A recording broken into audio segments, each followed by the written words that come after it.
kahit na may provisional authority, never nila spin-up. Diba? So, if someone files to stop, it doesn't end there naman eh. NTC pa rin yan. That's why from the start, sabi namin, we'll be coordinating with NTC at DOJ at kung ano man ang kailangan nila. Pero sa aming pananaw, a notice from our committee that we are starting the proceedings and they should be allowed to broadcast while we are hearing it is more than sufficient.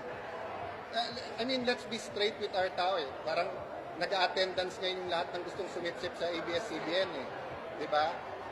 The reality is, kung gustong isara, edi isang hearing deny, sarado yan, o wag i-hear at sabihin sa NTC sarado, why will we talk to you with forked tongues? Diba? What do we have to gain to lie to you? So, nung sinabi namin hindi magsasara, yan ang paninindigan namin.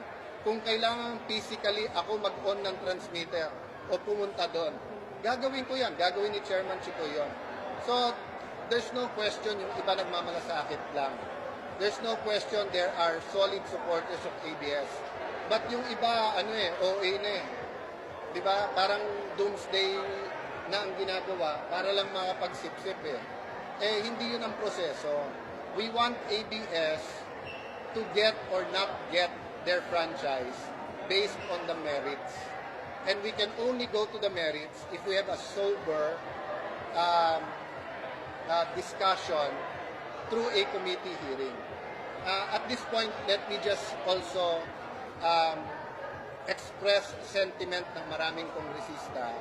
We would like to thank AbsCbn, especially the CEO, Carlo Tecbac, sa kanyang statement. It is obvious to us and we expected na sasabihin niya na ipaglalaban niya yung ABS and that ABS is about service. So that's well taken. But also it is well taken nung sinabi niyang we're not perfect and that they're willing to correct mistakes or listen if there are mistakes. That's the kind of discussion we need. On trial here is not only ABS. Yes, the politicians vis-a-vis press freedom, but also the journalists vis-a-vis press freedom. We all know that there are abuses on the politician side, but there are also abuses on the media side. So when can we talk about that soberly? When can we discuss kailan mali na gamitin mo ang media for a specific business interest or for a specific political interest? When is it fake news? When is it opinion? You know, there's so much to discuss. So I'm hoping when we come back in May, malamig na ang ulo ng lahat. I advise all of us to take the mindset of President Carlo Tecbac, President ng AbsCbn, na ipaglalaban niya ang values ng kanyang organization, ang mga nagtatrabaho sa organization, but yung openness to hear where they can be better, no? At ganun din sa amin sa Kongreso. So I'm confident pag nakita nyo na yung takbo ng hearing dito sa House, you will say this is the way to do it. Sir, as the running mate of the President, how do you take yung naging explanation ng kumpanya regarding the advertisements? Well, first of all, hindi ko na-monitor lahat kasi medyo busy din. But you remember, kung ano man lumabas sa Senado, that's only half, one-fourth, one-third of the story. Marami pang may alam na hindi naman pinatawag ng Senado or kumukuha pa ng lakas ng loob. Of course, everyone has a reason. Tinanong nyo kami, ba't hindi pa nag-hearing? May reason kami. Makikita nyo pag nag-hearing na kami kung totoo o hindi yung reason. So, okay yung ibang explanation. But there are still a lot of facts that will come out later on that will show that there was some lapses at the very mildness or at worst, na tumaya talaga ang ABS management for some candidates. We have the evidence for that. Now, let me address the question, does that mean closure? Alam nyo, hindi ko alam saan nanggaling yung argument ng isara versus na i-grant. Ang spectrum ng franchise is i-grant mo unconditionally, isang hearing, walang problema. The other spectrum is you don't grant them, depending on the violation or the circumstance. No one is saying that we'll do the extremes eh. Nandito tayo. Diba? So kung may kasalanan, pero may ibang penalty na as harsh as isara, pwede din yon. Pero depende sa dalawang bagay.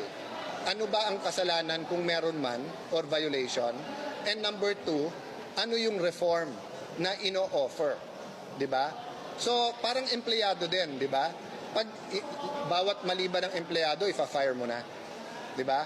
Pero kung nagnakaw na, ayaw pa magsabi na magbabago na siya, ayaw pang umamin, wala kang choice kung hindi fire. That's why I'm saying that very crucial yung naging statement ni Mr. Katikbak, because by saying that it's not perfect and they're open to discussing the mistakes and reforms, no? Ako gumamit ng word na reforms, that's very much welcome. And, you know, magharapan tayo today. Can anyone say Congress is perfect? Is my speakership perfect? But is CNN, GMA7, TV5, all the other stations, Channel 11, cable TV stations, perfect din ba kayo? Hindi, di ba? Nagkataon lang na nung franchise nyo, hindi dumating sa level na management ang tingin namin may violation. So meron din complaints sa coverage ng 2 at ng 5 at 7 ng eleksyon. Pero ang pinagbibintangan ng mga politicians doon, yung reporter, doon ang freedom of press. Pero kung tingin namin na ang management or the organization itself tumaya sa isang kandidato, which is in violation of the Fair Election Act, it's our duty to have a hearing. So am I saying guilty ang ABS? No. I'm saying there's an allegation, it has to be heard, and we can work it out through the committees through a sober discussion of the issues. Do we have to talk about all issues? No. Just the important ones. Sir, ano po ibig sabihin yung hindi mo sumisip-sip sa ABS? Yung politicians, senators? Bakit nag-hearing ang Senate? Anong purpose?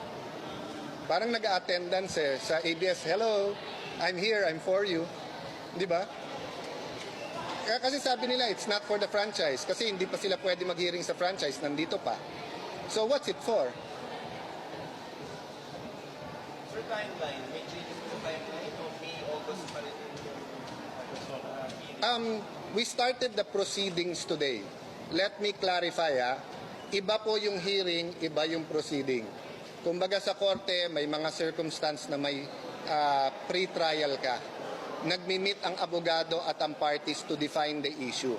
So today, in-announce ng Committee on Franchise ni Chairman Chicoy Alvarez that lahat ng pro, yung mga nag-file ng franchise and the management, you can submit your position papers.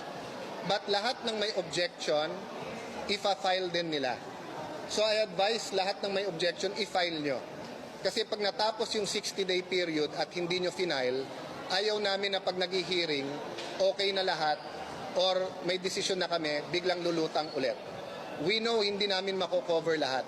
But I think a 60-day period, parang sa kasalan, di ba ano sinasabi ng pare o pastor sa kasalan o ng imam?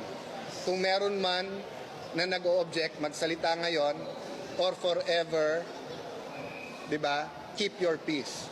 So, we don't have to wait for the 60 days. Pag umabot ng May and there's sufficient position papers already and we can hear it already, we will hear it. Now, let me give you an example of the chaos we will cause if we hear it now at hindi namin matatapos. What if we hear it next week? And on that day, mag-testify ang mga empleyado na tinanggal or who did not get their benefits. And then the next week, break na kami. Will it be fair to AbsCbn na for 6 weeks ang news yung hindi na napagbigyan? Diba? Saan hearing nagsisimula na ang nagsisimula yung dumidepensa? Sa lahat ng hearing, ang simula yung mga may objection. Diba? Kahit sa ating criminal law, ang prosecution ang nauuna. Bakit? Kasi innocent till proven guilty. So right now, as far as we're concerned, innocent ang AbsCbn. As a committee, individually, meron kaming sariling mga opinion. But as an institution, innocent ang AbsCbn. So you have to file the objections to put it on record and then to say what these objections are. And then sasagot yung AbsCbn. maaring mauna lang sa objection yung sponsorship speech ng mga sponsor para ma-put on record lang ang kabutihan na ginawa ng ABS in the last 65 years, no? So, that's an example why we don't want na bara-barang hearing, di ba? It just so happened na sa Senate, walang matinding objector na may dala na lahat ng papeles. Eh kung meron na nagdala, ano gagawin ng Senate? Next week, mag-hearing ulit? Hindi nga sila magse-session di ba? Wala silang session today, wala tomorrow. Meron ba sila sa Wednesday? Oh. So yung sitira, hindi nila ma-discuss. Pero yung ABS na-discuss nila. Di ba? So dito sa House, alam namin kung ano priority. Pero alam din namin kung paano kami mag-hearing na maayos. So once we start the hearings, whether it's May or August, tuloy-tuloy na yon. Pass your papers na yon. We will start until we pass our papers. So yes, it will cause a little bit of anxiety sa iba. But in the long term, you will see na mas maayos ang ganung proseso. Other issues? Meron ba? Other issues you wanna talk about? Ako ano lang siguro, no, yung appeal ko sa economic team at sa infrastructure team, habang yung uncertainty ng COVID-19 nandyan at habang maapektuhan ang international tourism, agahan nyo ang pag-release at pagpapagawa ng infra projects. Why?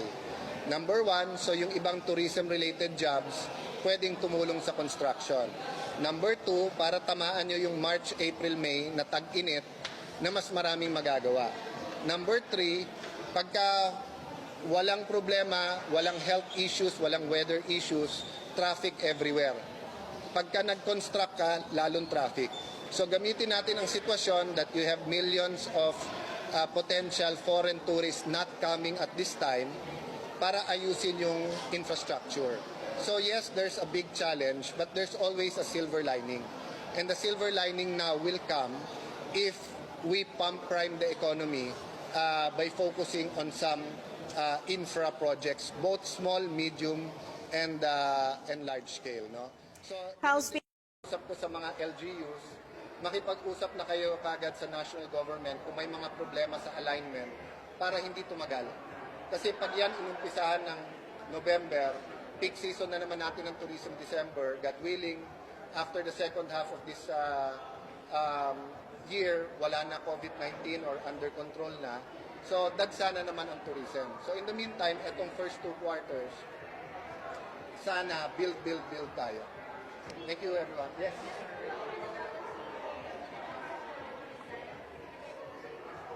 Ang panawagan para sa mag-resign ay ginagawa sa floor. You move na walang confidence o palitan. The moment na ayaw na ako ng majority ng mga kongresista, alis ako. Diba? Marami kaming namomonitor na issues, una sa budget, ngayon naman sa ABS, na ginagamit para sabihin na time na umalis ako. This is how I know to do my job. Hindi ako marunong na bara-bara. Ayoko na pag na-pressure ng media, mag-hearing na kaagad. So I've explained a million times why it's important to have orderly, fair hearings. Kung kayang tanggapin to ng majority ng mga kongresista, thank you. Kung hindi, then it's time to choose a new leader and bahala na kayo. No problem.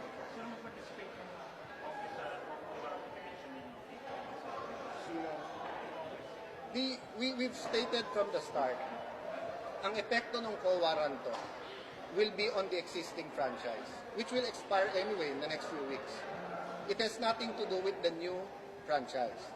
Now, if the co-waranto has merits, then it can be part of the objection. Mag-hearing pa rin kami. So kahit anong sabihin natin issue ngayon, pro or against, babaksak at babaksak sa hearing. Kayo ba i-cover nyo yung issue na to for the last 2 weeks? Tapos tingin nyo hindi kailangan ng hearing? The mere fact na may mga pro at against, the mere fact na sa social media at sa ibang mga stasyon, pati sa ABS, may mga objectors, means we need a hearing. Eh kung for the last 2 weeks, ang news nyo lang, ayaw mag-hearing ng House, pero wala naman nag-object, eh di mag-hearing na tayo. Kasi that means kaya namin tapusin ng 1 hearing and then 3 days sa floor the next week, third reading, then sa Senado na. Pero kahit anong compute ko ngayon, hindi matatapos eh. And sabi ko nga, hindi to telenovela na maganda ang bitin. Sa telenovela kasi, lalo kung talagang maganda yung bitin yung huli, hinihintay mo yung season 2 eh. Or kung season 2, hinihintay mo season 3. Sa public hearing, especially sa public interest, katulad nito na very emotional yung issues, hindi lang sa ABS sa lahat ng Pilipino. Sa supporter man o hindi supporter ng ating Pangulo, supporter man o hindi supporter ng ABS. And by the way, there are supporters of the President who are supporters of ABS. And there are also supporters of ABS who are supporters of the President. No, it's not the President against ABS. No? So, ibalik natin yung issue. Eto franchise, eto batas. Did they violate the franchise? Did they violate the law? If the answer is no, we grant them the franchise.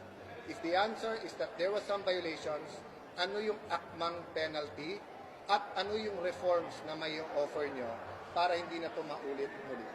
Sa akin, ganun lang kasimple. So, I don't think anyone should lose sleep over this. Will you have anxiety? Yes. Because gusto natin matapos na. Diba? Pero hindi ito matatapos na walang hearing na very sober, very objective, at very fair. Thank you. See you later.